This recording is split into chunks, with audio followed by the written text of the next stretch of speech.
अस्सलामुअलैकुम, मेरा नाम फ़हीम वहीद। ये ट्रेडिंग साइकोलॉजी सीरीज़ का पार्ट 10 है। इससे पहले मैं 27 पॉइंट्स कवर कर चुका हूँ 9 वीडियोज़ में, जो कि आप देख सकते हैं ट्रेडिंग साइकोलॉजी सीरीज़ की प्लेलिस्ट में। आज भी मैं 3 पॉइंट्स कवर करूँगा जो कि बहुत ही इम्पोर्टेंट हैं। देखें, ट्रेडिंग साइकोलॉजी पे मैं सीरीज़ क्यों बना रहा हूँ, क्योंकि ट्रेडिंग साइकोलॉजी ट्रेडिंग का 90% है, बाकी 10% टेक्निकल्स हैं। सो ट्रेडिंग साइकोलॉजी सबसे इम्पोर्टेंट है, टेक्निकल एनालिसिस से भी ज़्यादा इम्पोर्टेंट है।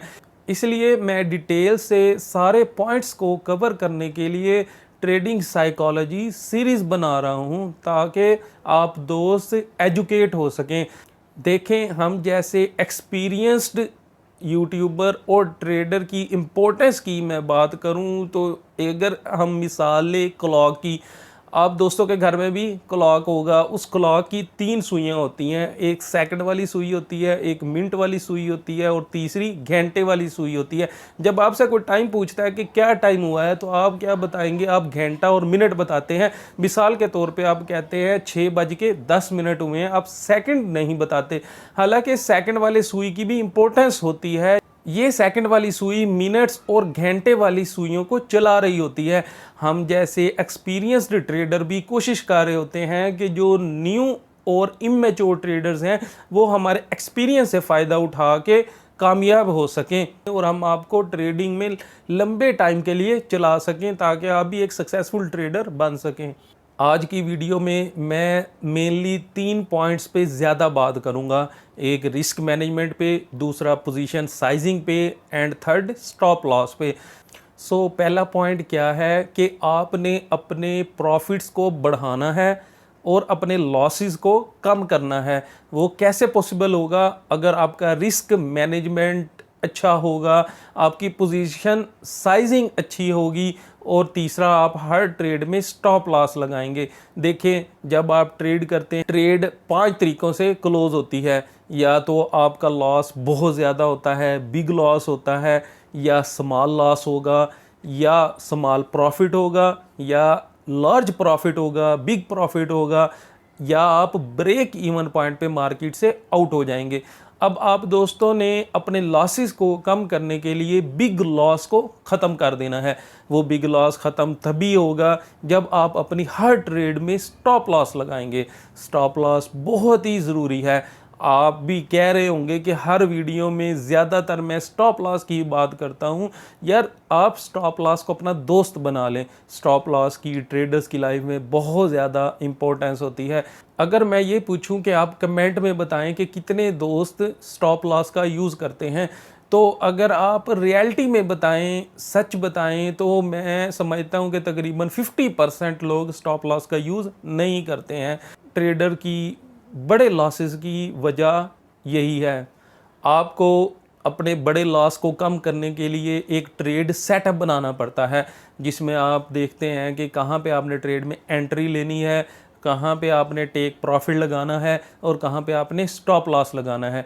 अब क्या होता है कि जब आपकी पोजीशन साइजिंग ठीक नहीं होती, यानी आप बहुत ज़्यादा अपना कैपिटल यूज़ कर लेते हैं, उसमें बाज़ औक़ात आपका प्रॉफिट 2-3 दफ़ा 4 दफ़ा बन भी जाता होगा, लेकिन जब आपका स्टॉप लॉस हिट होने लगता है तो आपको अपना बड़ा लॉस नज़र आता है। आप क्या करते हैं? आप एक उम्मीद लगाते हैं कि यार मार्केट ऊपर चली जाएगी, मैं स्टॉप लॉस हटा देता हूँ।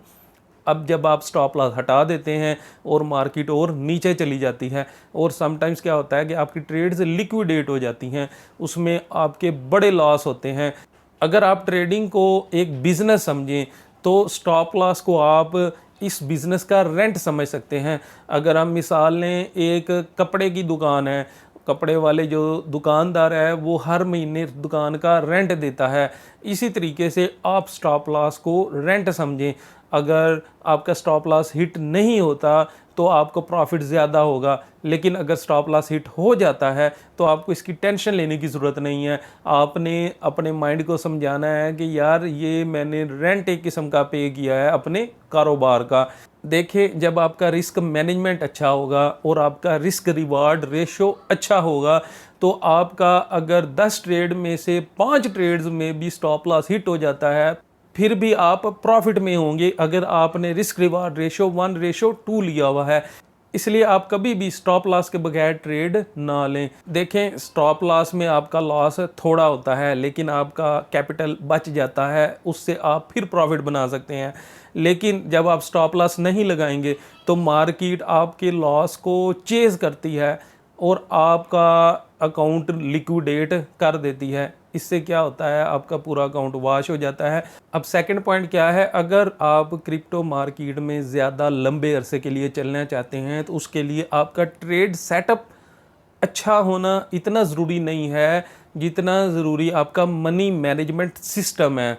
यानी अगर आपका ट्रेड सेटअप नाकाम हो जाता है, आप ट्रेड गलत ले लेते हैं, आपकी एंट्री पॉइंट और स्टॉप लॉस गलत हो जाता है, आप यानी कि सही तरीके से ना तो मार्केट में एंटर हो सकते हैं, उसकी वजह से आपका स्टॉप लॉस हिट हो जाता है। ये इतना इंपॉर्टेंट नहीं है। इससे ज़्यादा इंपॉर्टेंट क्या है कि आपका मनी मैनेजमेंट अच्छा होना चाहिए। अब देखें, मनी मैनेजमेंट क्या होता है, यानी आपकी पोजीशन साइजिंग अच्छी होनी चाहिए। अब मिसाल लेते हैं कि अगर आपके पास मिसाल के तौर पे 1 लाख का अकाउंट है और आप पोजीशन साइजिंग ठीक नहीं करते, यानी कि आपको रिस्क तकरीबन 1 से 2%, 3% लेना चाहिए, लेकिन आप क्या करते हैं, आप रिस्क ज़्यादा ले लेते हैं, आप 10% तक का रिस्क ले लेते हैं। उस केस में क्या होता है, अगर 5 दफ़ा भी आपका स्टॉप लॉस हिट हो जाता है तो आपका 50% लॉस हो जाता है, यानी आपका 1 लाख में से 50,000 लॉस में चला जाता है। अब आपका कितना लॉस हुआ है, 50% लॉस हुआ है, लेकिन अब आप इस लॉस को रिकवर करना चाहते हैं तो आपको 100% प्रॉफिट चाहिए। यानी आपने 50,000 को अब 1 लाख करना है तो उसके लिए 100% आपको प्रॉफिट चाहिए। यानी कि जब लॉस होता है तो 50% लॉस होता है, लेकिन उस लॉस को रिकवर करने के लिए आपको 100% प्रॉफिट बनाना पड़ता है, तभी आप उस लॉस को रिकवर कर पाते हैं। यानी आप देखें कि आपको प्रॉफिट बनाने में कितने दिन महीने लग जाते हैं, और जब आप स्टॉप लॉस नहीं लगाते हैं तो वही आपका प्रॉफिट एक ही ट्रेड में सारा ख़त्म हो जाता है। इसलिए आपको अपनी पोजीशन साइजिंग पे फोकस करना चाहिए।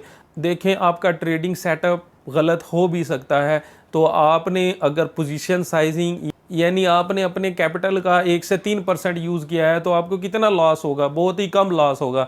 लेकिन अगर आपने मनी मैनेजमेंट सिस्टम अपना ठीक नहीं किया तो आप पोजीशन साइजिंग यानी कि अगर आपने ठीक नहीं की तो आप बड़ी बड़ी ट्रेड्स लेंगे, और इन बड़ी ट्रेड्स लेने में अगर आपकी 2-4 दफ़ा भी स्टॉप लॉस हिट हो गया तो आपको बहुत बड़ा लॉस बर्दाश्त करना पड़ेगा। इसलिए आप पोजीशन साइज़ को मैनेज करें ताकि आप मार्केट में लंबे अरसे के लिए चल सकें।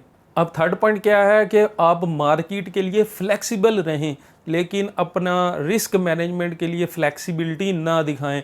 यानी कि मार्केट आप देखें, फॉर एग्जांपल आप ट्रेड लेते हैं, मार्केट बुलिश है, मार्केट पंप कर रही है, हो सकता है मार्केट डंप करने लग जाए, तो मार्केट में फ्लेक्सिबिलिटी है, उसमें आपका कंट्रोल नहीं है मार्केट पे, लेकिन आप अपना रिस्क मैनेजमेंट तो आपके अपने हाथों में है, आप उसको कंट्रोल कर सकते हैं। सो आपने रिस्क मैनेजमेंट में फ्लेक्सिबिलिटी नहीं दिखानी, यानी कि आपने एक ट्रेड ली और उसका जहाँ पे स्टॉप लॉस बनता है वो आपने वहाँ पे स्टॉप लॉस लगाना है। आपने किसी उम्मीद पे नहीं रहना, या आपने किसी ख्याल में, प्रेडिक्शन में नहीं रहना कि यार स्टॉप लॉस हिट होने वाला है, क्यों ना मैं इसको नीचे ले जाऊं या मैं स्टॉप लॉस को ख़त्म कर दूं। सो स्टॉप लॉस में आपने फ्लेक्सिबिलिटी नहीं दिखानी। आपने स्टॉप लॉस, जैसे कहते हैं ना कि पत्थर पे लकीर है, यानी कि आपका स्टॉप लॉस ऐसे स्ट्रिक्ट आपने स्टॉप लॉस रखना है। यानी जब आपने मार्केट का एनालिसिस करना स्टार्ट किया, मार्केट आपके ट्रेडिंग सेटअप स्ट्रेटजी में आई, आपने टेक प्रॉफिट भी लगा दिया है, आपने स्टॉप लॉस भी लगा दिया है। अब क्या होता है कि मार्केट आपका जो टेक्निकल एनालिसिस होता है वो फेल हो जाता है, मार्केट ट्रेंड चेंज कर लेती है और आपका स्टॉप लॉस हिट होने लगता है। अब उस पॉइंट पे आपने स्टॉप लॉस ख़त्म नहीं करना, बल्कि स्टॉप लॉस को लगे रहने देना है। यानी आपने जो रिस्क मैनेजमेंट की हुई है आपने उसमें कोई लचक नहीं दिखानी। मार्केट तो ऊपर नीचे हो सकती है, वो आपके कंट्रोल में नहीं है। आपने इन पॉइंट से क्या सीखा है आप वो अपने अल्फाज में कमेंट में बता सकते हैं, या आप अपना एक्सपीरियंस भी शेयर कर सकते हैं स्टॉप लॉस के हवाले से, क्योंकि ज़्यादातर गड़बड़ेशन हमेशा स्टॉप लॉस में ही होती है। उम्मीद है आप दोस्तों को वीडियो पसंद आई होगी और आपकी मालूमात में भी इजाफा हुआ होगा और आप बहुत कुछ इन वीडियो से सीख रहे होंगे। अगर आपको वीडियो पसंद आई है और आपकी मालूमात में थोड़ा सा भी इजाफा हुआ है तो आपसे गुजारिश है वीडियो को लाइक कर दें, चैनल को सब्सक्राइब कर दें और साथ वाले बेल आइकन को प्रेस कर दें ताकि मेरी हर नई आने वाली वीडियो का नोटिफिकेशन आप दोस्तों को मिलता रहे। दुआ में याद रखिएगा। अल्लाह हाफिज़।